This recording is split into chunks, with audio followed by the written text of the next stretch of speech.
Friends, நான் பார்க்க போகிற திரைப்படம் கோட் ஸ்டேட் வெஸ் நோபடி. இந்த தெலுங்கு படம் வந்து பார்த்தீங்கன்னா மார்ச் 14 2025 வந்தது. இதில் நடித்தது பார்த்தீங்கன்னா பிரியதர்ஷி, ஹர்ஷ் ரோஷன், ஸ்ரீதேவி, சிவாஜி, சாய்குமார், ஹர்ஷ், ரோஹிணி, உபலேகா மற்றும் படம் நடிச்சிருக்காங்க. இதில் டைரக்ட் பண்ணது வந்து பார்த்தீங்கன்னா ராம் ஜெகதீஷ். ஸோ மியூசிக் வந்து பார்த்தீங்கன்னா விஜய் பல்கனின். இந்த படத்தில் வந்து மியூசிக்கும் நல்லா இருந்துச்சு. ஸோ வாங்க கதைக்குள்ளே போயிடலாம். இந்த படம் வந்து பார்த்தீங்கன்னா விசாகப்பட்டினத்தில் 2013 நடக்கிற மாதிரி செட் பண்ணியிருக்காங்க. அது ஏன்னு தெரில. ஸோ இப்போ வந்து ஒரு சின்ன பையனும் ஹர்ஷ் ரோஷன், சந்திரசேகர்ன்ற சந்துன்ற சின்ன பையனும், ஜாப்லின்ற ஒரு பொண்ணு ஸ்ரீதேவி அப்பெல்லாம் நடிச்சிருக்காங்க. இந்த 2 பேரும் வந்து லவ் பண்ணுவாங்க. இந்த ஜாப்லி வந்து பார்த்திங்கன்னா 17 வயது நிரம்பிய ஒரு மைனர் கேர்ளாக இருப்பாள். 18 வயது ஆகாது. இப்போ இந்த ஹர்ஷ் ரோஷன் வந்து சந்திரசேகராக வந்து சந்துன்ற பேர் நடிச்சிருப்பார். அவர் வந்து ஒரு வாட்ச்மேனோட பையன். இந்த பொண்ணு வந்து பார்த்திங்கன்னா ஒரு பெரிய மில் ஓனர் மாதிரி இருக்க சிவாஜியோட பொண்ணு. அது வந்து அவர் மாமா மங்கபதின்ற ஒரு மாமா. ரோஹிணி வந்து அவங்க அம்மாவாக இருப்பாங்க. இப்போ வந்து இவங்க 2 பேருக்கும் லவ் வந்து இருக்கிறத பார்த்துட்டு இவங்களுக்கு அந்த ஸ்டேட்டஸ் இதில் அவங்க மாமாவுக்கு, அந்த பொண்ணோட மாமாவுக்கு பிடிக்காது. இப்போ என்ன பண்ணுவாங்க கேட்டிங்கன்னா, இந்த காதலை வந்து முறியடிக்கிறதுக்கு அவங்க வந்து அந்த பையன் மேலே போக்சோ சட்டம் போட்டு இந்த பொண்ணை ரேப் பண்ணிட்டான்ற ஒரு ரிப்போர்ட்டை கொடுத்து போக்சோ சட்டத்தில் அவனை அரெஸ்ட் பண்ணுறாங்க.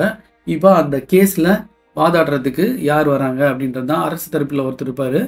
அரசு தரப்பில் ஒருத்தர் வந்து வரவர் வந்து பார்த்திங்கன்னா ரொம்ப மோசமான ஒரு வக்கீல். அவர் எப்படியா இருந்தாலும் அந்த இதை வந்து ஜெயிச்சிருவார். அது மாதிரியான ஒரு ஆளாக இருப்பார். இப்போ நம்ம அந்த டிஃபென்ஸ் தரப்பில் வந்து பார்த்திங்கன்னா ஒருத்தர் வருவார். அவர் வந்து இந்த கேஸ் வந்து நம்மளால் ஜெயிக்க முடியாது அப்படின்ட்டு அவர் அந்த கேஸை விட்டு விலகிடுவார். அப்போ சாய்குமார் வந்து அவங்க அசிஸ்டண்ட் அனுப்புவார். அவர் வந்து சூரிய தேஜான்ற பிரியதர்ஷி.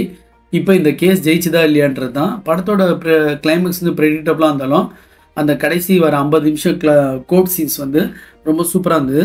அந்த இடத்துல வந்து பார்த்திங்கன்னா அந்த கேஸில் ஒரு இடத்துல வந்து ரேப் பண்ண வீடியோ வந்து ஆதாரம் காட்டுவாங்க. அதுதான் அந்த படத்தோட முக்கியமான சீனு. 16 நிமிஷம் அவங்க அந்த பையனும் பொண்ணு வந்து ஒரு ரூம்குள்ளே போவாங்க. அந்த 16 நிமிஷம் என்ன பண்ணாங்கன்றது ப்ரெடிக்டபுளாக யாரும் தெரியாது. அவங்க பெர்செப்ஷனில் சொல்லுவாங்க. ஆனால் அதை வந்து ரொம்ப அழகாக வந்து அந்த வக்கீல் வந்து வாதாடி அழகான ஒரு ரிசல்ட் கிடைக்கும். அந்த ரிசல்ட் கிடைச்சது இல்லாமல் இந்த சட்டம் வந்து மக்களுக்கு எதுக்கு போடுறாங்க, ஒரு சட்டத்தோட சரத்து என்ன, அதோட பர்பஸ் என்ன அப்படின்றத அழகாக விளக்குவார். மக்களை வந்து பயன்படுத்துறதுக்கோ துன்புறுத்துறதுக்கோ சட்டம் இல்லை, ஆனால் அது வந்து கரெக்டான இடத்துல கரெக்டாக வேலை செய்யணும் அப்படின்றத அந்த சூரிய தேஜா வந்து அழகாக விளக்கி அந்த கேஸை ஜெயிச்சாரால்ன்றது தான் படத்தோட கதை. மங்கனபதியாக சிவாஜின்றவர் சூப்பராக நடிச்சிருந்தார். அவங்க மாமாவா ரொம்ப ரஃப் அண்ட் டஃப்பாக நடிச்சிருந்தார். அந்த சிச்சுவேஷனுக்கு ஏற்ற மாதிரி ரோகிணியும் நல்லா நடிச்சிருந்தாங்க. அந்த பையனை வர ஹர்ஷ் ரோஷனும் நல்லா நடிச்சிருந்தாங்க சந்துன்ற கேரக்டரில்.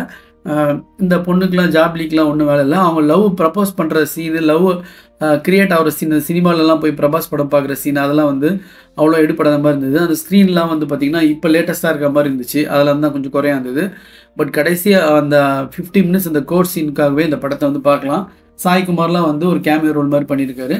ஸோ இந்த படம் வந்து ஒரு மஸ்ட் வாட்ச் மூவி தான். ஸோ அடல்ட்ரி பீப்புள் எல்லாருமே இந்த படத்தை பார்க்கலாம். ஸோ பார்க்குறவங்க பார்த்து என்ஜாய் பண்ணுங்கள். Thanks friends.